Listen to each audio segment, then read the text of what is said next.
What's going on, everybody? Good morning and welcome to the Farzy Show here at the Steven Singer Studios. My name is Marc Farzetta. We got bad news to report, and we're going to get to that. We got the Phillies to talk about, which are also bad news, but not in the same kind of bad news as the first piece of bad news. The Eagles, of course, getting ready for the San Francisco 49ers. The Flyers reported, so we got a lot of things we got to get to as far as the Flyers go as well. Today's guest, the great, the amazing, the always analytical, but not to the point where the numbers are annoying you at all, Jason Avant. The amazing Jason Avant will be joining us today to talk about Devontae Smith in his first game, his rookie debut with the Philadelphia Eagles, as well as Jalen Hurts. I have said this many times in remembrance of what Jason Avant had to tell us from months and months and months ago. I believe it was even the first week of the program. I believe Jason Avant even came down that first week of the program and said, Jalen Hurts is the type of guy that if he doesn't know the play, he'll make the play. We'll get an update from Jason Avant when it comes to Jalen Hurts and whether or not Jason Avant looks at Hurts and says, yeah, he's still that same type of player, or if the maturation process has been expedited since then. So we'll get that conversation going with Jason Avant coming up in just a minute. But I gotta start with this news. One of my all-time, maybe one of your all-time favorite comics, Norm Macdonald passes away at the age of 61. It was one of those things where I saw it on Twitter, and I saw it from whoever, like, whatever the name of the thing was. I didn't want to believe it. And I looked at it, and I went, no, this has got to be a hoax. And then my buddy Bennett texted me, and he goes, oh, my God, did you see this? And I said, yes, I'm just waiting for TMZ to report it. And sure enough, it is the truth. Norm Macdonald passed away from cancer. He'd been battling cancer for nearly a decade and just didn't tell anybody and kept it very private, which is everybody's right, you know. But I just always assumed that I know Norton was a bit of a partier, so I assumed it was just like partying, but it was something far more serious than that. I saw Norm Macdonald perform just 3 years ago in Denver, Colorado, for my same buddy who texted me yesterday, my buddy Bennett, who texted me yesterday saying the news about Norm. For his bachelor party, we went out to Denver and we saw Norm Macdonald. We didn't go to Denver just to see Norm. He was there and he was great. And I remember to steal a line from Norm Macdonald, I was so crazily drunk. But when I went to see Norm, I just remember literally the next morning my face hurt. Like I was laughing so hard. I just remembered laughing my ass off. And I remembered a bit that was totally inappropriate, which I told PJ, producer Jim, before the show. And he's like, yeah, you definitely can't tell that bit. I'm like, you're right, I can't. But I'll just tell you, for anyone who knows Norm and has seen his bit, it's on Suppressed Memories. Enjoy his bit on Suppressed Memories. Norm Macdonald has a heavy influence on my life, just in terms of really enjoying his comedy. What's the word? Cadence. It's just really have always enjoyed Norm Macdonald. Me and my buddies, we saw Dirty Work in the theater. And it's one of those things, if somebody put this up on social media back in February, said, what's the movie that it's like your brag that you saw in the theater? And mine was Dirty Work. By far, it was Dirty Work. And I just love that movie. Loved Norm Macdonald's stand-up. Loved his comedy. I think Dom Herrera once, he was in a Comedy Central top 10. Or excuse me, top 100 comics of all time. Norm Macdonald was on that list. And when they talked about Norm Macdonald, the thing that they talked about was that his delivery was so dry, it chafed. And he will sorely be missed. Coming up in our Morning Rush segment, you know what, the hell with it. We're going to get to it right now. In honor of Norm Macdonald, here's one of my favorite jokes that he's ever told. And it was on the ESPYs in 1998. And it was about the Dallas Cowboys. When Norm Macdonald hosted the ESPYs in 1998, which was just a great, great year for the ESPYs, simply because of Norm. Here's the joke he told about the Dallas Cowboys. Just backstage, a lot of celebrities back there. Man, I was talking to Jerry Jones, you know, the Cowboys owner, and he's disappointed, obviously. Yeah.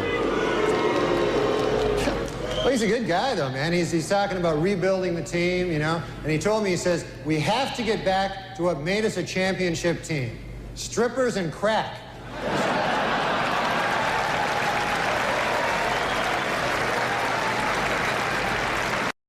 That little like at the end, like I don't know, it's just part of the thing that made Norm.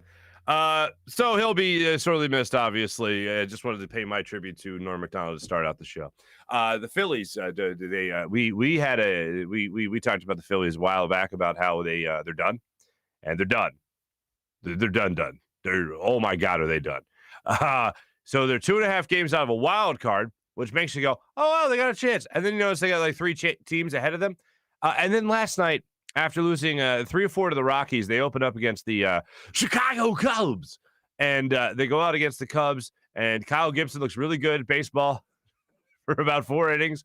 And then bang, home run, walk, bang, home run. And the Phillies lost to the Cubs last night in a night where the Braves lost their baseball game. So the Phillies had a chance to go 3.5 games out of first place in the NL East with still about 2 weeks left to play in the season. I charge one man with this. And yes, if you play better, you're going to be good at baseball. I get it. But the one man I charged with all this, who did I say a month ago, was Joe Girardi. When the Phillies were in the middle of winning 8 in a row, I said, this has got to come down to Joe Girardi. He was the guy that was hired to be the difference in the game, the difference in the season, the difference in this team. And I have seen no difference. I've seen the same thing. I have seen the second half of the season. There's been a surge, and then there's been excitement, and then September rolls around and dead in the water. If it's not okay, so Gabe Kapler just clinched his division, and I don't like comparing it, but I can't help it. Gabe Kapler clinches his division, and I'm in no way, shape, or form saying he would have done it here. However, this was the guy Joe Girardi was hired to be better than, and he has not been better than at all. And you talk about you have players that could play better, and I even mentioned that, but like he's had a guy that's been an MVP candidate over the last 2 months of the season, and Bryce Harper. Aaron Nola has been shaky and inconsistent. The lineup overall has been, other than Bryce Harper, has been shaky and inconsistent. Starting pitching has certainly had those woes. But I think a lot of this comes down to focus. And when you lose to teams like the Arizona Diamondbacks, just like you lost to this team in the Colorado Rockies had, I believe, 18 road wins coming into this game last night, or coming into their series with the Phillies. The Cubs are one of the worst teams in baseball in terms of since the trade deadline when they just had a yard sale with everybody. Anthony Rizzo gone, all those guys, Chris Bryant. You're looking at this team going, what is the next step here? What are they going to be doing from this point on? Oh, they're going to be tanking because they sold everybody, and then they come into Philadelphia with the Phillies having a lot on the line, and the Phillies can't muster up a win. When it comes to focus, when it comes to not finding consistency, I look at the manager of this ball club. And Joe Girardi has not done the job that Joe Girardi was hired to do. The number one reason he was hired was because you wanted to avoid the September collapse that has bit the Phillies in the ass really over the last decade. It has been terrible in September for the Phillies. It's not just Aaron Nola's numbers and ERA being inflated. It's the entire team.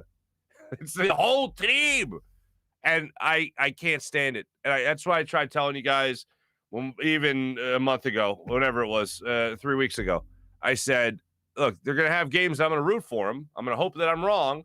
And even the nice little spurt that they had about a week or two ago, I was saying, hey, this is fun baseball. This is good baseball. It's fun to watch. They're still not making the playoffs. And I feel so much more solidified in that stance than I really ever have, especially after last night's loss to the Chicago Cubs. Joe Girardi on what's going on with this team. I mean, it's frustrating. I mean, we're working every day and we're trying to figure this out. And we're trying to, to get guys right. And it's frustrating right now. But again, I mean, we still have an opportunity here. We just need to play better. There we go. He cracked the code. Just play better. How about a man? Like the one part that I'll identify with when it comes to Joe Girardi, or not identify with, but agree with, is when he says that we're trying to figure it out. Well, I'll tell you this much. You certainly don't look like you figured it out. I'll agree with that statement. I'll agree with, yes, you need to play better. Thanks. In another word of Norm Macdonald, this brought to you by the magazine Duh. And then the other part of it when it comes to Joe Girardi and what he had to say, not just playing better, but trying to figure it out. That's why you're here. Quite literally, that's why Joe Girardi is here, to try to figure this out. And as of right now, it's just the same as it was in the latter stages. I feel like you guys have heard me do this 1,000 times. The latter stages of the Charlie Manuel's career to Pete Buchanan. I know I'm leaving out Ryan Sandberg. That's not on purpose. Pete Buchanan, Gabe Kapler, and now Joe Girardi. Twice. This year and last year with Joe Girardi. This team has just left a lot to be desired this year. And I think, look, they gave us the surge. They gave us the confidence for a minute that they're actually going to pull this off. And then they went to Arizona and the wheels fell off. Terrible. Absolutely terrible.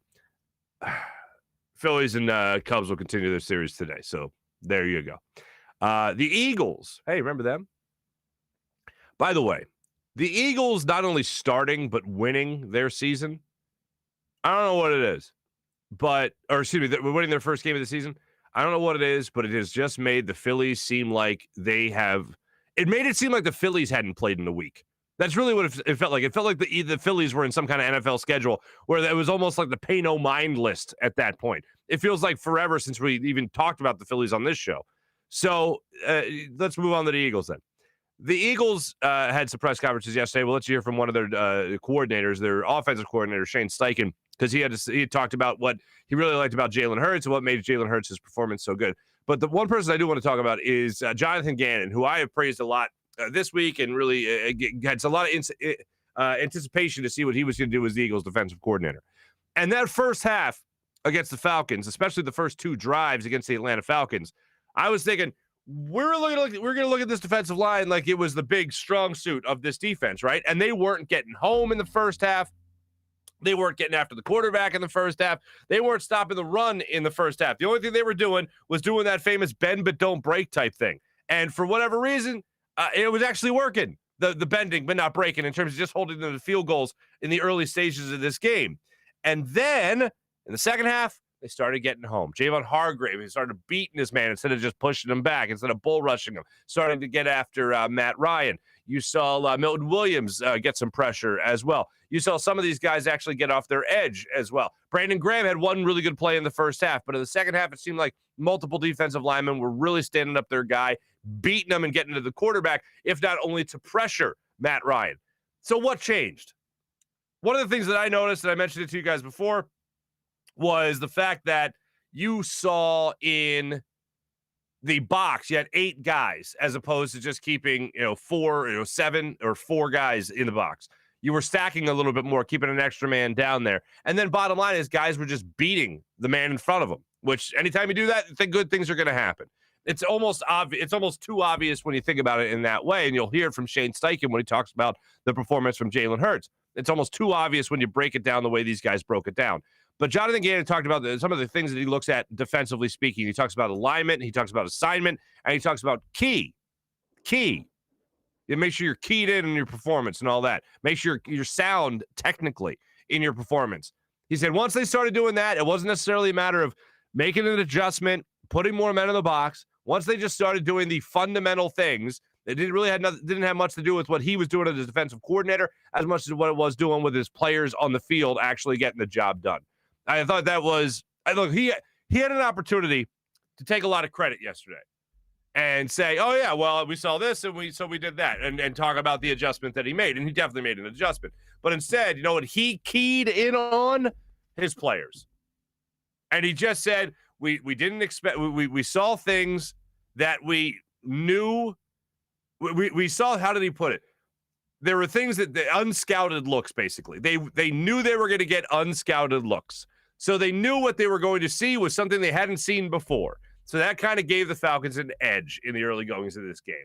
And then once they got into their scouted looks, that's when they started to, kind of see what was going on behind the curtain and be able to attack and anticipate what was going on with the Falcons. So it wasn't a matter of adjustments, according to Jonathan Gannon. It was a matter of the players just making sure that they stayed fundamentally and technically sound throughout the game. Now, when it came to the second half, that was obvious. When it came to crunch time in the red zone during long drives, especially the two in the first quarter by the Atlanta Falcons, what did they do? They got more focused.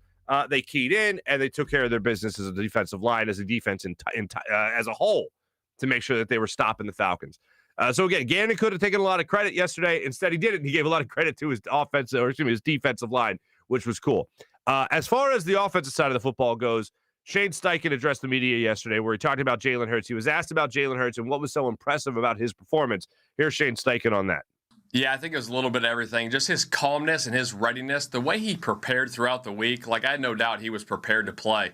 But then to go out and see it on Sunday was very impressive. And I think anytime you're completing 77% of your passes, you're putting your team in a position to win football games. And then the way he created plays outside the pocket, scrambling. I mean, we've seen it in training camp.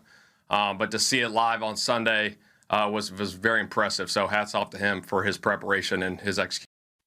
He also talked about, he later talked about Jalen Hurts and how they took away the deep ball on a lot of plays. And they had a lot of stuff scripted in there with a lot of deep balls to be expected and all that stuff.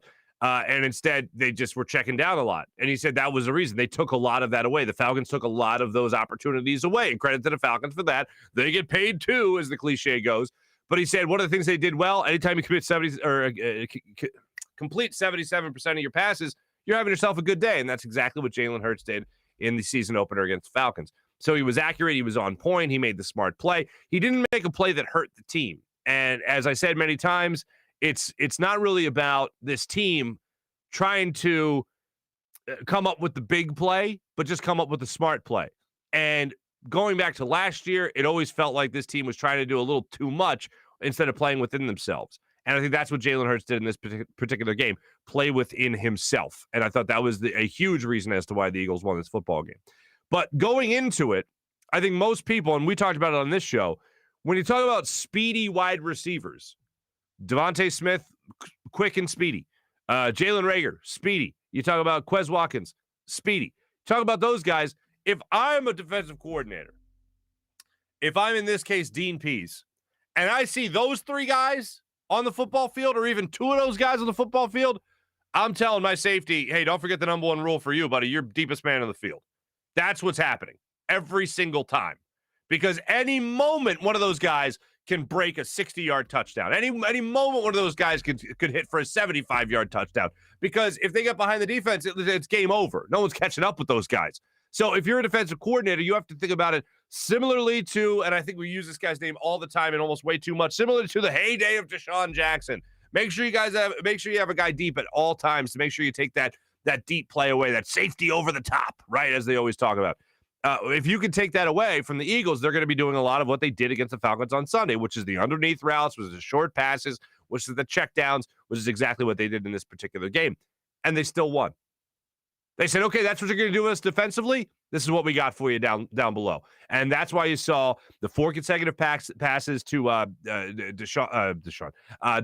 Smith. That's why you saw Jalen Reagor get involved on a short pass they took in for the score.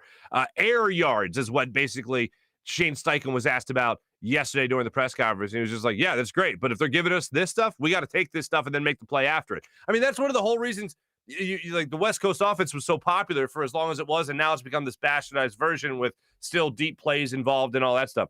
But when you watch an offense like the Eagles had on Sunday, they took what they got and they made the most out of those opportunities. And you know how they did that? Blocks downfield. You know how they did that? Scheming guys open.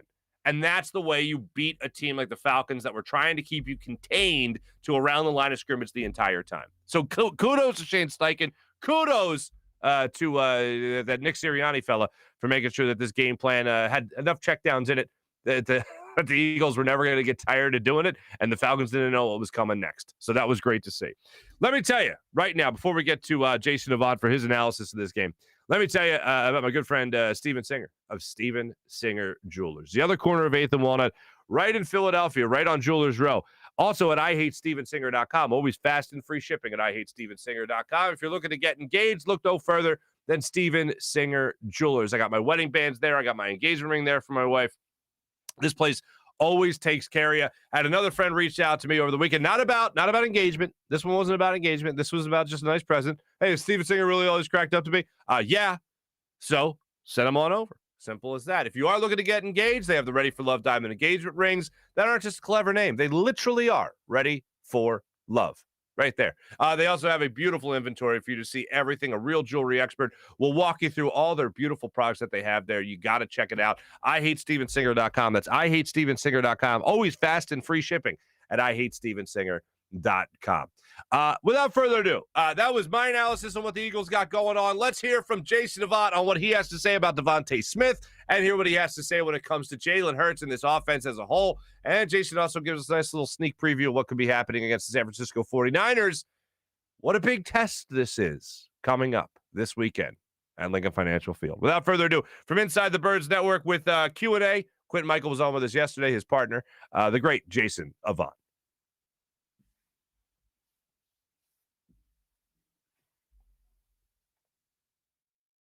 And joining us right now on the Rothman Orthopaedics guest line, all the way from his launch, I guess we'll just call it a launch studio today. You know him from Q&A. You know him from the Philadelphia Eagles Q&A with Inside the Birds podcast. We just talked to his partner in crime, Quentin Michael, last week. Ladies and gentlemen, without further ado, Mr. Third Down himself, Jason Avant. What's going on there, Jason? What's up, Farzy? I'm doing well. Good to see you, buddy. Good to see you, man. Good to see you, too. I am just beside myself with excitement when it comes to this Philadelphia Eagles team and how they started off the season. Overall reaction to game one, and also, if you wouldn't mind breaking down that Devontae Smith character who had himself a pretty nice little rookie debut. I'm as excited to see it. You know, this team has a shot, and I talked about it on Q&A. They always will have a shot just because they dominated the most important positions in football, which is O-line and D-line. And they were able to reestablish the line of scrimmage the entire game. And when you think of the matchup of Kyle Pitts, you think of the matchup of Calvin Ridley, those are two monsters. But when the defensive line are getting pressure in Matt Ryan's face, it doesn't matter how great you are in the secondary positions, right? That first position quarterback, if you can rattle him, it doesn't matter. And I thought they did that, and I thought the offensive line established that. When you talk about Devontae Smith, I love him. The reason I love him is because he does have a smaller frame, but like Chad Johnson, he's able to have a flexible torso, so guys aren't able to get hands on him. He does that really well, and he plays with leverage extremely well. So guys can't get a hand on him, and he gets low, and they end up propelling him in his direction that he wants to go. And 6 for 8, 8 targets, 6 catches, you're going to win with that the entire time. And he's a playmaker. What can you say? The guy finds a way to get open, and he's going to continue to do it. This is not something that's just an anomaly. The 71 yards and a touchdown, 6 receptions. This is something that's going to happen every single week because the guy knows how to get open. And yes, his body's small, but Allen Iverson can score buckets. Devontae Smith can get open. That's how it is. I love that. I absolutely love that. Speaking of his frame, I watched this guy hold his block on the outside during a Miles Sanders run for about 8 yards, I believe it was. And then in the very next play, or very next 4 plays, he catches 4 passes for 34 yards. And I'm thinking, that whole blocking thing wasn't supposed to be there. He's showing some diversity, and also with 4 straight catches, some consistency as well. Yeah, accountability, and that's what you learn when you get a player from Alabama. That's how it is. It doesn't matter how big you are. They're not giving you a pass because you're 170. Or you're 165. If your assignment is to eliminate the guy in front of you, don't allow him to make the tackle, that's what it's going to be, or they're going to put somebody else in there. So that's the advantage when you get a guy that comes from a program like that. They're not just going to say, "Hey, you, because you're small, go to the spot that's catching the ball." And they're going, no, we need everybody to do a job. And sometimes you get the ball, sometimes you block for the man, and that shows self-sacrifice, and he's willing to do that. And he's getting the job done. And you can get blocks done if you want to. He wants to. He wants to be a part of the team. Like I said, he plays with leverage, understands that. And you don't have to hold up guys for 8 seconds. You just got to get an initial pop. Don't let your man make the tackle. And that's what he did. And yes, the confidence of being able to play through a receiver is coming back to Philadelphia. We haven't had that in a while, where you can play through guys on the outside. We've had it where you can play through the tight ends. That doesn't always equal wins. But when you can start playing through the guys outside, we can design plays for them and depend on them to get open versus man-to-man single coverage. Those days are coming back to the city of Philadelphia, and it makes your job a lot easier. It sounds good to me. It sounds good to me. When I watch him, what do I know? But I look at a guy that runs just such a great route when you watch Devontae Smith, where do you rate his route running? Like, how would you describe it? He's going to be up there in a few years. There's some nuances that he has to learn. But as far as the feel of playing the game, football feel of timing and knowing when to see, there's times where the route is 12 yards on a piece of paper. And in practice, you get 12 yards. The coaches are harping 12 yards, 12 yards, 12 yards. And in the game, the quarterback is sped up. You may have gotten a not so clean release in that yard, and that turns into 8 yards. And that feel comes with time, but it's something that he has naturally, and it does, and that equates to the National Football League. And so when I think of his route running ability and what he can be, he's going to be one of those that you talk about each and every year of being one of the best route runners in the league. He's not there, but he has that ability. And he has great timing and feel, knowing when to put his foot in the ground to go out.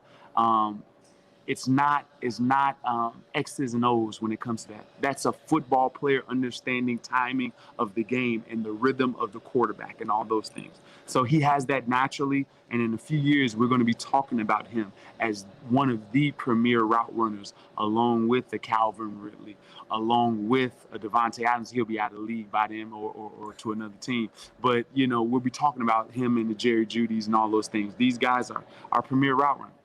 Love it. I love every second of that. Speaking with Jason Avant, obviously, former Eagle, also catching with the Q&A show as part of the Inside the Birds Network. New episode is dropping Wednesday morning, Thursday. When are you guys coming out with your? It'll be Thursday morning. We'll be dropping. We tape on Wednesday. We'll be coming Thursday morning with some fresh fire for you guys. Great insight of the game, some plays and things that. Some insight that maybe you don't get every day. So we enjoy it. We enjoy being with Adam and Jeff and Q. We have a great time. Yeah, I mean, I barely get away with saying a new episode of my show drops. I know what I definitely can't get away with. Fresh fire. I can't get away with saying fresh fires away. That's definitely, I can't get away with that. You know what, Jason, if your ears have been ringing about 100 times since we last spoke, I'm going to tell you why. It's because I haven't been able to leave your analysis of Jalen Hurts alone. At the end of last year when we spoke, one of the things I have quoted you on a lot was saying if he doesn't know the play, he'll make the play, which is a compliment and an acknowledgement to get better all in one phrase. Do you think he's at the point where not only can he make the play, but he also knows the play now with a full off season and also having 1 year as a professional quarterback under his belt? Yeah, he's getting there, right? It's going to take more and more time, right? But yes, as he gets grasp of this offense, having a full off season. But remember, as a quarterback, you don't get into knowing it like the coach wants you to know it until you're in year 3, year 4. If you look at the longevity of the guys that have been successful, they were in the same offense for a long period of time. So we're constantly seeing just graduate steps of him knowing and learning. So, but yes, I'm confident in that he's a leader. I'm confident in his ability to retain the information and to pick up the stuff that the coach is giving him at this point in time. Remember, the coach is only going to give him as much as he can handle at this time, and that's what he's mastering thus far. With an athletic quarterback, there's still going to be times where he may leave the pocket too quick. There still may be times where he runs it, things like that. But he's a playmaker, so he's going to put the ball in right spots or throw the ball away when he needs to. So I think for what he has been given, he's doing a great job of mastering that. Year 3, year 4, year 5, if he continues at this pace, it's going to be unbelievable. Okay, so you're basically saying, because we had a little disconnect there for a second, but basically saying he just continues to mature into this role, and he's handling exactly what the coach is giving him. He's handling excellently. He's handling what he's been given excellently. He had total command this past week. He had the moxie, the leadership. People are playing for him. I was just thoroughly excited. He got a few balls got away from him, but they were still complete. A few underthrows and stuff like that, still complete. But he stepped up in the pocket. He made plays. He was trying to make plays. So I'm excited about Jalen Hurts. And this is the thing I want you guys to know. And I said this too on your show. When we had Jalen Hurts toward the end of the season last year, even in practice, there was less balls on the ground with Jalen Hurts than it was with Carson Wentz. And people were saying, oh, he's inaccurate. He's inaccurate. No, he didn't know where he was going last year. That's it. It's a difference between being inaccurate and a guy not knowing. And what you saw last year was a guy not knowing, and what you're seeing this year is progression, and that's what we want. Mm-hmm. One of the things, Jason, I got to tell you that I enjoyed so much about this first game, not only, of course, the Eagles won, so of course it's enjoyable, but I wasn't waiting for the mistake. I kept on with Carson Wentz last year. I was waiting for the mistake. I was waiting for something to happen that I can't, like, oh, why would he throw that ball? Or why would he take that sack? Or why would he dive head first and try to get the extra yard when scrambling? With Jalen Hurts, I had that feeling of watching a guy who had been a 10-year veteran. Like, he played so well within himself. I just had confidence that he wasn't going to make that mistake.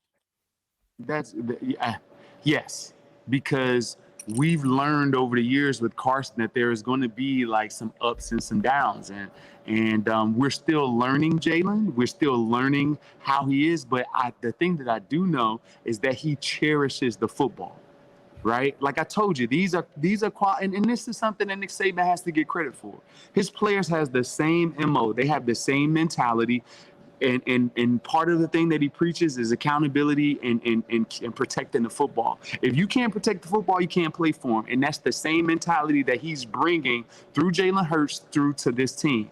And I love having him as the quarterback of this team. We've heard it all week. We've heard it all summer that this guy is a pure leader. And not only will he hold you accountable, he's willing to take the criticism. He's willing to, step up and take the blame. And we haven't heard that from quarterbacks sometimes in our past history of not being able to be coached at times. We've heard that. And that's not the case with Jalen Hurts. If he's giving it out to you, he can take it too. Speaking of coaching, Nick Sirianni, his game plan, his play calling as well in his first NFL game as a head coach, what'd you make of it? Man, put up 30 plus, didn't he? I'll take it. Put up 30 plus. And the times that we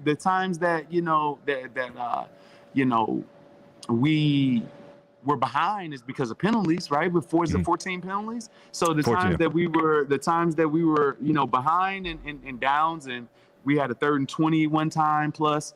Like, that's because we made mistakes. But as far as the play calling, we had guys wide open. When have the last time you seen guys wide open playing, receiver or tight end? We had a few times where guys were wide open, and those creative plays, they were there. And that comes with the offensive line play. When the offensive line is together, they're cohesive. They're learning each other. How about Jordan Mailata playing really well this past game? Like, how about that?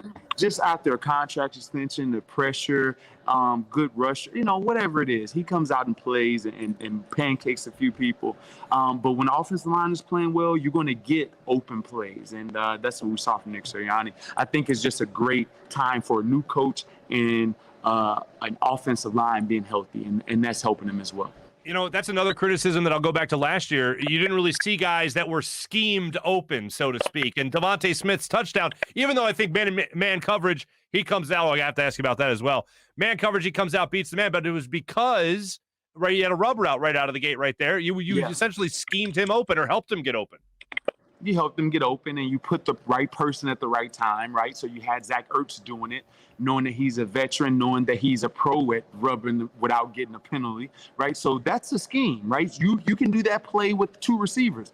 And just like Calvin Ridley did on the touchdown for the Atlanta Falcons, the guy runs into him, and they get it called back, or the rub route that they had. And so putting that person in position to rub is a coaching scheme, right? Mm-hmm. So I think that was a play that was well designed, proper personnel in the right positions caused a touchdown. Yeah. Did you happen to hear Devontae Smith after the game? He was asked when he knew he had a touchdown, and he said when he saw man coverage. When he saw man, that's it. That's it. When you look out there and you see man's like, this play right here. First of all, I can beat him by myself. Then you put Zach out there, and that's just a touchdown. And that's the way he thinks, right? So he's thinking, look, first of all, it's man to man. I can beat you by myself, but I'm getting extra credit. This is going to be a wide open. That's it. There you go. 49ers coming into town for the first home game, obviously, the Nick Sirianni era. That's going to be, even though it's a West Coast traveling to East Coast, that's going to be a tough one. Don't matter. This team is tough. When this team is healthy, what I love about it is that Shanahan has such a creative offense, and he plays with so many personnel sets, and uses the fullback, and has 2 tight ends, and they cross, and has a zone running scheme. He's got 2 quarterbacks. It's hard. It's hard to if the Eagles play well this game and they beat this team pretty sound and perform really well, I'm looking at the Eagles as a legit division champion because I believe that this team is a Super Bowl caliber opponent with them being healthy. I think this team is. This is a big test then, right here in week 2. This is a huge test for the Birds. And yes, the West Coast travel at the beginning of the season is not the same thing as the West Coast travel at the end of the season. Gotcha. It's not the same thing. When you look at Jonathan Gannon's defensive scheme, what'd you make of him as his first game as defensive coordinator for the Eagles? I thought they got good pressure. I thought the vanilla. I was very worried coming into the game because the only thing I knew was cover 2, linebacker 7 yards away, and no blitz and straight pass rush. And I didn't know, but I thought that we had good pressure, and especially in that second half where the defensive line was able to pin their ears back and go after the quarterback. It was great. So, and then they had a good scheme to stay on Calvin Ridley and Kyle Pitts. So I thought that he did really well. Am I expecting to see more? Yes, I'm expecting to see a little bit more blitzing and such, but I thought it was a great first game. That's awesome. Did you and Andy Reid ever have a handshake? Because it seems like Jalen Hurts and Nick Sirianni have a handshake. No, there was no handshaking, Coach Reid. You can get a chest bump, right? But he wouldn't jump. He wouldn't jump off the ground. You would have to meet him there halfway. You hit him on the way down. So a high five was more welcomed, I guess. More of a fist pump. He gave you the fist bump or a chest. Like if he got real hype, he would give you a little chest shoulder action. You know. I got it. Yeah, I imagine the vertical wouldn't be too much of him. Yeah, right. He got the credit card vertical. You just swipe the credit card right underneath. Jason, it's always a pleasure talking to you, man. It's always a pleasure catching up with you. Seriously, make sure you check out Q&A, new episode dropping with some fresh fire Thursday morning. How about that? Fresh fire. Yep, a little gritty and everything. We do it all on there. How's launch going? People can check you out at launch, obviously, too, right? Yep. Yeah, so Launch Trampoline Park in Deptford, New Jersey, we're always having a good time. We throw dodgeballs at your kids. We beat them in Ninja Warrior competitions. We do everything. Beat them at rock climbing, laser tag, whatever you want. We're going to beat them. You know, this is what we do. Our staff is competitive. We come in to talk trash to your kids. We come and beat them in battle beam, hit them with, foam and all types of stuff. So we have fun. Launch Trampoline Park in Deptford, New Jersey. Have birthday parties, corporate events, whatever here. So we have a good time. It's going great. You're the man. Ladies and gentlemen, the great Jason Avant. Thanks for joining us on the Rothman Orthopaedics guest line, my friend. Thank you. Always. Thanks, Marc. All right. See you, man. My thanks to Jason Avant for jumping on the Rothman Orthopaedics guest line. Here's the appeal of Jason Avant, just real quick on this. Perfect analysis. Fine NFL career for himself. Fine analyst now. Great job with Inside the Birds with Quentin Michael and the Q&A show that they do. And then, you know what, the mass appeal of this man, the mass appeal of this Jason Avant. I remember when I was hosting PST with Amy Fadul and Jason Avant was a guest weekly during football season, he'd just always be dancing. And you saw him just there, a little dancing, a little more dancing. And like, I'm telling you, the hardcore football fan, and then, and I don't mean this as a negative because it's a negative word now, the casual, right? Like my mom, for instance, she'd be like, when's that nice young man, Jason Avant, coming on? He is so pleasant. Like just the mass appeal of that man, the mass appeal. Thank you, Jason Avant, for coming on with us. And also, how about this? Let's reflect on this for a second. At the end of camp, at the end of practices, comparing it to last year with Carson Wentz, who we all know everything went wrong, but still, you look back on that, the practice and all that stuff, a lot less footballs on the ground at the end of practice. And Jason Avant was with the team the entire year last year as a coach. Less footballs on the ground with Jalen Hurts there. It was just all it shows you. And it's not, so Jalen Hurts is going to be some great quarterback and Carson Wentz is going to suck for the rest of his career. That's not what it's saying. He's just saying it's an efficiently run practice. When you're not making mistakes, when receivers aren't dropping balls, when you have quarterbacks not making errant throws and the ball's not on the ground as much, it's all looking a lot better. And that's what it looks like right now with the Philadelphia Eagles after one game, but still, it's all we got so far. So let's enjoy that going into the San Francisco 49ers. And how about that? Jason Avant saying that this game we're going to find a lot. We're going to find out a lot about the Philadelphia Eagles. I think we all kind of get it. We all kind of understand that. But when it comes to really listening to Jason talk about the matchup between the 49ers and the Eagles, if they win this game, if the Eagles win this game, and they're able to put the San Francisco 49ers in the rearview mirror quickly in this game, and they can kind of not just win, but make it comfortable, then you're talking about a team that could really make some noise this season. And I think if they do that, they were at 6.5 wins on the season. To be 2-0 after the first 2 games of the season, yeah, all right, I'll take that. Once again, check out Jason Avant's podcast. It is fantastic. Jason Avant, Quentin Michael, thanks to both those guys coming on the last week with Inside the Birds podcast as well. Let me tell you right now about our good friends at Rothman Orthopaedics. I just realized I'm a big fat idiot, folks. Look at this. See this? Can you see that? That's my Eagle schedule that I keep right here on my desk. You know where I got it? Can you see it at the bottom? No, you can't. Rothman Orthopaedics. That's where I got it. They have nice little schedules there, too. So, hey, if you, other than just feeling better, you have a nice little schedule when you leave there as well. But do what I do. Trust Rothman Orthopaedics, who I trust my family to. Rothman Orthopaedics. Remember the old you? The one that didn't have to put up with the fickle knee, the finicky hip, or the shoulder that no longer did what a shoulder should do? Well, guess what? Rothman Approach to Orthopedics is here to get you back to being you, back to running, walking, working, and playing, back to living your life the way you want. With same-day appointments available, you can start today at RothmanOrtho.com. That's RothmanOrtho.com. Rothman Orthopaedics, the official orthopedic partner of your Phillies, Eagles, and 76ers. If you are going to be looking at this game coming up over the weekend with the Birds and the Niners, guess what you need to be doing? If you're going to be betting it, BetQL is the app you need. That's BetQL. If you want to take advantage of your sportbook, this is what you need, BetQL, to do all the research. The best bets computer model they have at BetQL scans over 350,000 unique bets per year and gives you the best bet recommendation for every game across all major sports and gives you the reasoning behind why you should place the bet. Their model covers everything from point spreads, over-unders, and player props as well. So make sure you take advantage of what they have to offer. Don't want to use the model and prefer to do your own research? BetQL has all the necessary tools for your betting research needs. Everything from sharp data to line movement, team summaries, lineup, injury, breaking news, even a leaderboard to track your success. Head to the App Store right now or Google Play Store right now to download the BetQL app. That's BetQL. Everything you need for making your bets. How about this? Steak and Maine. You hear me talk about this place all the time. It is just that amazing. Tomahawk steak, 2-pound tomahawk steak, the sushi you hear me ranting and raving about, the prime cuts of meat, the fresh seafood, everything fantastic. They got all that. And you know what else they got? They just got a fun bar. You like a fun bar? I love a fun bar. They got that at Steak and Maine as well. So do what I do when it comes to looking for a fine meal. You go to Steak and Maine, steakandmaine.com. As a matter of fact, I'm going to be headed there in October. We're going to be going down. I got to go down to Baltimore, a little family reunion with my mom's family. Going to be getting together. You know, I'll be going on the way down there.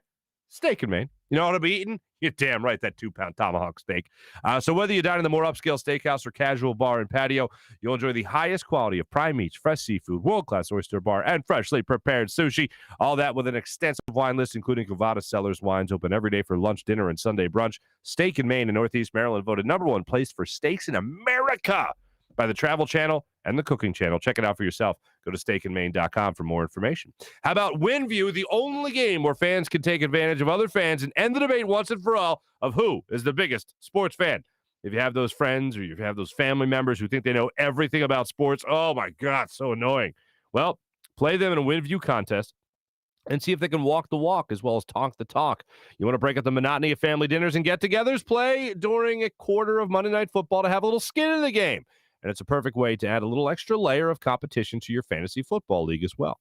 While you're tracking the games on Sunday, to see which players are killing it for your team, play against your other league members in a WinView contest. It's not a sports book. It's not daily fantasy. It's something more fun. It's a social gaming app where you can win real money prizes by making predictions on the games you love. So download the WinView app right now and have yourself a good time. Lots going on in the Philadelphia sports scene right now. Make sure you're following it all with PHL Sports Nation. That's Philadelphia Sports Nation, enhancing your Philadelphia sports fan experience across all blogs and social media with PHLSportsNation.com. Now it's time for my favorite part of the show, social media check-in, Brought to you by Steak and Maine and steakandmaine.com. See the comments just flying all over the place.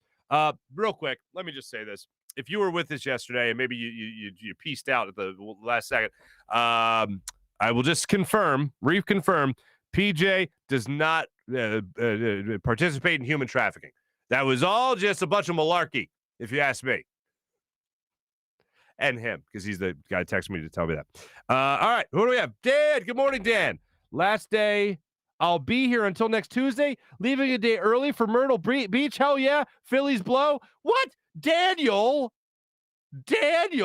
No, I don't believe in vacation shaming. You enjoy the hell of that vacation. You enjoy the hell out of your family, Daniel. I know you guys have had some times, so please enjoy yourself. And, we'll miss you. It'll be a race now to see who's the first to say hello. Dak is checking in and saying, glad the Phillies have an easy schedule. Dak, what did I say going into this easy schedule? I said, yeah, that's great until you become one of the easy teams. And what do the Phillies do against the Diamondbacks? What do the Phillies do against the Rockies? What are they doing right now against the Chicago Cubs? They're the easy team. I digress. Sky Motorcars. What's happening, Sky Motorcars? April saying good morning. Good morning, April. That April saying that game last night was a cluster. Now, April, I believe you say your last name Fuchs. I believe. I will say that the game last night was a cluster fuke. All right, that's just a try right there. Cecil saying R.I.P. Rest in peace, Norm. Absolutely. April, Dan, hope you have a great time on the trip. Look at you guys. It's so nice. I love when you guys are nice to each other. And not that you guys are ever not nice to each other, but just occasionally chats can get a little spicy. Not here. We're all a big, happy family. And if there's an occasional stones breaking, that's it. We're just breaking stones. Dan, again, I hope you had a good Dan, Norm did some funny stuff, man. Sad. It is sad. I'll go more into a Norm Macdonald rant later, just more so than I did earlier, but just in some specific things. Thank you, April, for wishing Dan a good vacation. That's what Dan is saying. Went to Denver. Dan is saying I went to Denver for Norm and weed. No, it was just Norm. Cecil saying creepy PJ. Why are we on PJ all of a sudden? April, we definitely be watching some old clips this weekend. Cancer sucks. Cancer does suck. People saying hi to PJ. Cecil saying hi. Phil Simms looks identical. That wasn't Phil Simms.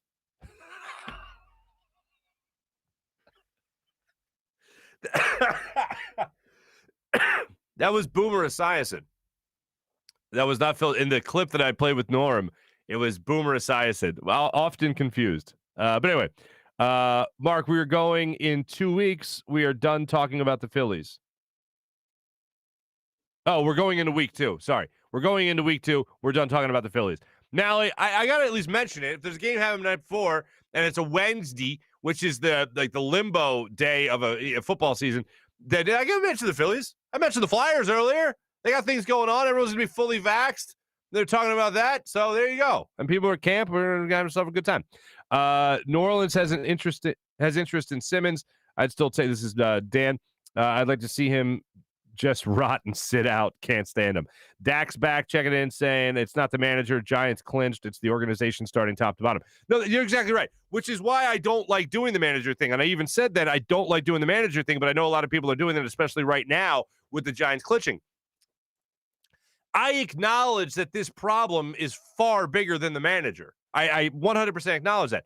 However, Joe Girardi was brought in here specifically to avoid this September collapse that seems to happen every single year. And if he's the guy that's supposed to be the difference, be the difference.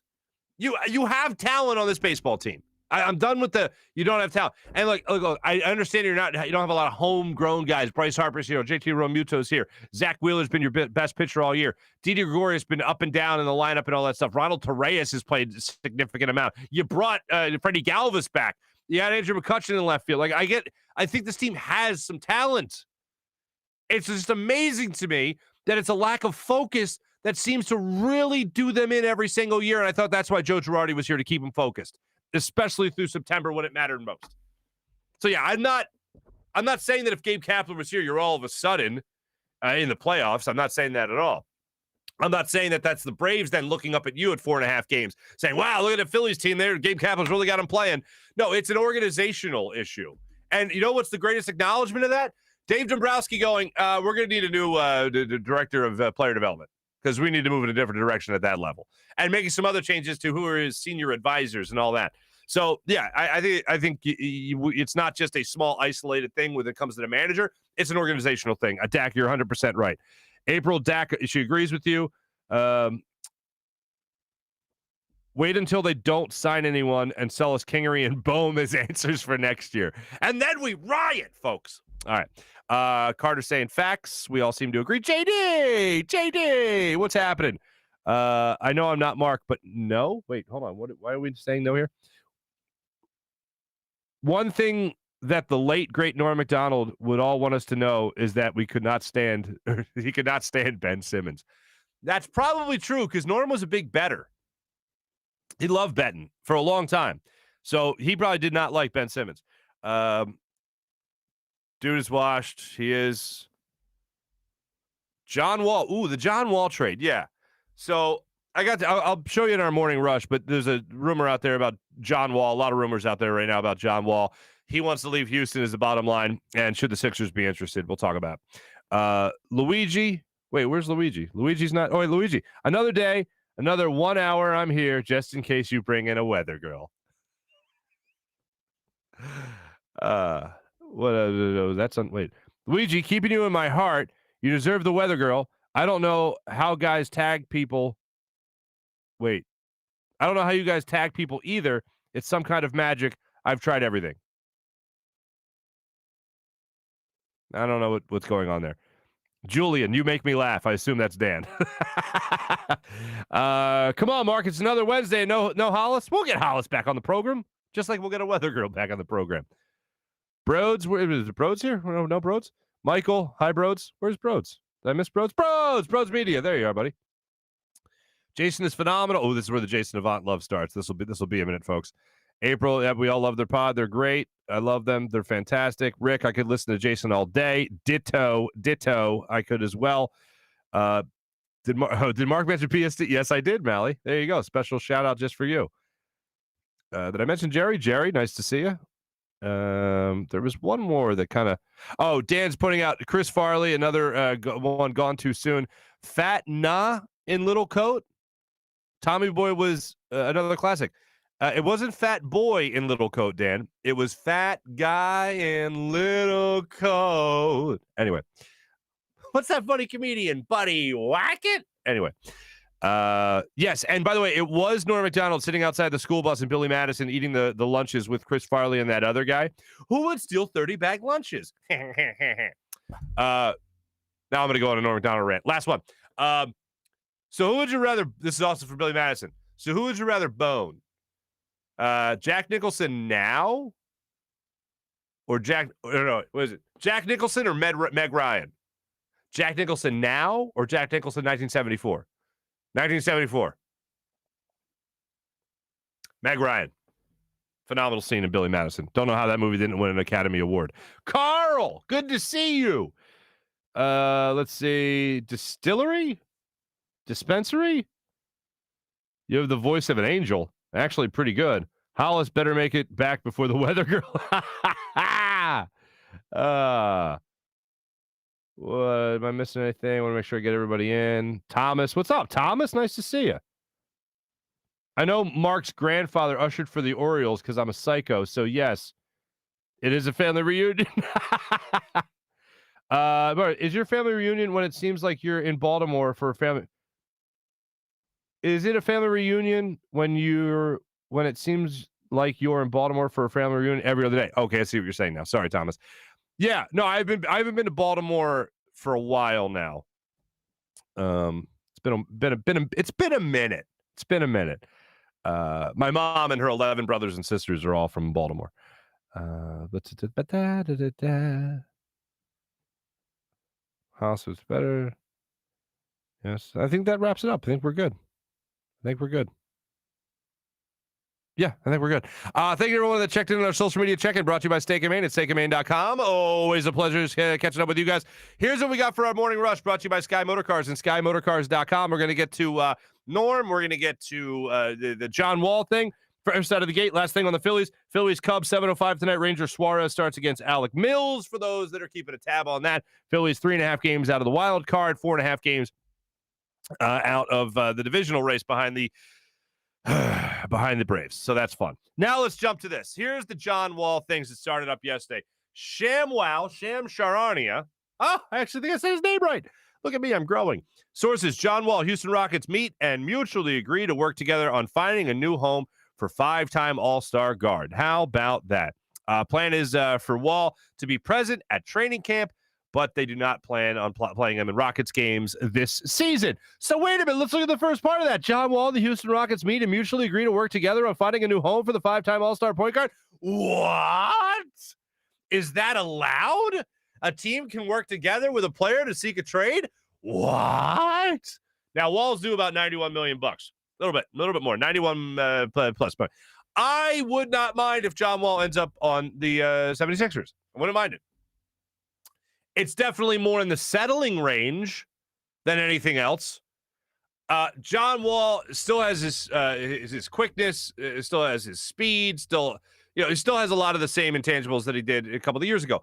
The injury thing does worry me. He's not a top tier guy. He's not, the Dame Lillards of the world, to get that obvious point out of the way. He's the guy I'll have a conversation about. But if you're telling me John Wall's going to be on this team and it's you're not getting first round picks, you're not getting anybody else, and God forbid you got to give up anybody else like Matisse Thybulle or anything like that, yeah, forget about it. If John Wall's on this team, okay. I just still don't think you're substantially better than what you are right now with Ben Simmons. But the problem is that Ben Simmons is forcing your hand. And the problem is that Ben Simmons is also at his lowest trade value point of his career. So I don't think they're going to get that top tier guy. I think we're going to have to look at this deal, whatever ends up happening, as a deal where Daryl Morey is settling. And Daryl Morey is going to have to earn a lot of money, earn his keep in this trade, because this is a tough trade to make.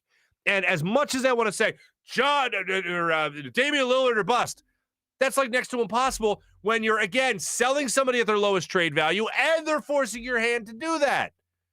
So the other team knows that you're hamstrung. Now, you could be like the Houston Texans, as we talked about yesterday with Deshaun Watson, and just say, yeah, we don't give a damn. Six players. Now, that's picks. That's players in themselves. That's the deal. And then you can hold out for as long as humanly possible, especially if Tyrod Taylor is going to play as well as he did in week 1. But that's what the Houston Texans are doing right now with Deshaun Watson. What the Eagles are doing right now is saying, all right, what the Sixers are doing right now are looking at Ben Simmons and saying, all right, fine, sit out. Now, that's what they might be saying now. They might really test the waters and see what Ben Simmons does when camp does start up at the end of the month. Or they could simply look at it and go, yeah, we got to trade him as soon as humanly possible. This John Wall deal coming up right now seems to be the perfect time for the Sixers to open up some conversation, at least test the waters, at least kick the tires and just see what comes of it. But I'm going to be so disappointed if the Sixers end up getting less than what they should. And I think with the right trade package, you could get Dame Lillard here to Philadelphia. CJ McCollum is another one that we could talk about there. It's all really comes down to where Ben wants to end up as well, because he's going to have to be a willing participant to show that he wants to go to the place, so the place might actually give them more in return. And I think that would be the smart play. But that would mean the two sides have to work together, similar to this John Wall deal. And the way it seems right now, it doesn't seem like that's happening, especially because, as we heard from Wendy last week, it's not Ben Simmons' job to increase his trade value. It's not Ben Simmons' job to fix his trade value. Isn't that adorable? Aren't sports fun, kids? Aren't they just fun? So that's what we got going on right now. So John Wall ends up on the team. It's not the worst thing in the world. It's far from the best thing in the world, though. So I'm not ecstatic if it's John Wall. I'm like, okay. I think you're still a better team last year. So there you go. What else do we have? What else did I have for you today? I have one more thing for you. Oh, Flyers and Chuck Fletcher. I got to tell you, with all the moves being made through the offseason, and we're going to get Claude Giroux on this show, I promise you that. That's going to happen. And we're going to break this down with him. I am very excited to see these changes the Flyers have made. And I don't necessarily think, speaking about return on investments and all that, like Nolan Patrick, it just didn't work out here. And Jake Voracek's gone. And I think that's one guy that just needed to move on with his career for his own well-being and for the Flyers. So I think that was talking about mutually agreeing to part ways. Well, I'm just really excited to see what the Flyers do this season, and I can't wait till they actually get it going, believe it or not. I'm really looking forward to it. There was one last thing on Norm Macdonald that I wanted to mention. I'm not going to go off on a tangent on it, but I saw April mention that she was going to go back and look at some of the clips and all that. I highly recommend seeing Norm Macdonald. If you see anything with him as a guest on anything, click. His story on David Letterman about the first time he ever got drunk when he was in Canada, because he's Canadian, for those who didn't know that, it's the funniest thing. It's one of the funniest things I've ever seen on any talk show ever. Like, Robin Williams was known as like the best talk show guest ever on late night TV with Leno and Letterman and all those guys. But Norm was one of the best as well for a totally different reason. Norm would just sit there and just kind of be hilarious. Robin Williams was all over the place. Like, you couldn't take your eyes off him. I urge you to just, if you're a somewhat Norm Macdonald fan, go back and watch some of those things. You'll be the biggest Norm Macdonald fan. And I just want to say this. As a kid, this isn't a sad story. This isn't a sob story, and I'm not telling it in that way at all. But as a kid, I had some issues, and my parents were worried about like obsessive compulsive disorder, right? So I had to go to this doctor, and I had to like talk to the shrink. It was a shrink. My parents said it wasn't a shrink. It was a shrink. Anyway, I got it worked out, and I'm cool now and all that stuff. But I would rely a lot on comedy that I watched. A lot of it was David Letterman, which is why I always loved David Letterman. A lot of it was the old Johnny Carson tapes and all that. And other things were like Norm was stand-up comedy. And one of the stand-up comics that even stuck out to me in 5th grade was Norm Macdonald. This is back in like 1993. I'm in 5th grade, 1994. And I would watch the show 2 Drink Minimum on Comedy Central, which was just a line of stand-up comics. And they'd do like a 5-minute set, and then they'd finish their set. They'd wrap up. Norm Macdonald told this joke about how basically so terrible. Are the kids in the room, folks, if you're watching at home? About how a guy killed his whole family because the devil told him to. And Norm, his take on that news story was, could you imagine for a second if that guy, by the way, Norm's one of those people that you just can't tell the story about without doing the voice. Actually, similar to my friend Big Daddy, as a matter of fact. And Norm says, could you imagine if that guy like murdered his whole family? Could you imagine if he was like, hey, devil, killed my whole family. And the devil was like, hey, it's me, Tom. And it was like, Tom, you got me on that. Here I murdered my whole family. That's one for you, Todd. Anyway, I retold that joke as Norm Macdonald in the 5th grade at Our Lady of Mount Carmel. And I remember one of my teachers overheard it. And she said, Mark, where did you hear that? And I said, Norm Macdonald. And she went, oh, okay. What grade is he in? I swear to that's what the teacher said. I was telling that joke at a Catholic school, and a teacher overheard it, and I blamed it on like some 8th grader that didn't exist. There you go. Ladies and gentlemen, thanks for watching. Thanks for listening. Much appreciated. As always, be back with you guys talking about this Eagles 49ers matchup. Starting tomorrow, we'll start to get into a lot more of what the 49ers have to offer and some similarities to what the Eagles did last year with what the 49ers are doing this year. We got that coming your way, coming up tomorrow morning. In the meantime, have a great rest of your day, everybody. My name is Marc Farzetta. Thanks for watching the show here at the Steven Singer Studios. My thanks to Jim Hyder to produce the program. This is a Buzz Sports and Entertainment production. Dan, safe travels. Appreciate you, man. Take it easy. Everyone, have a great rest of your day. Have a great rest of your day. Take it easy. Bye.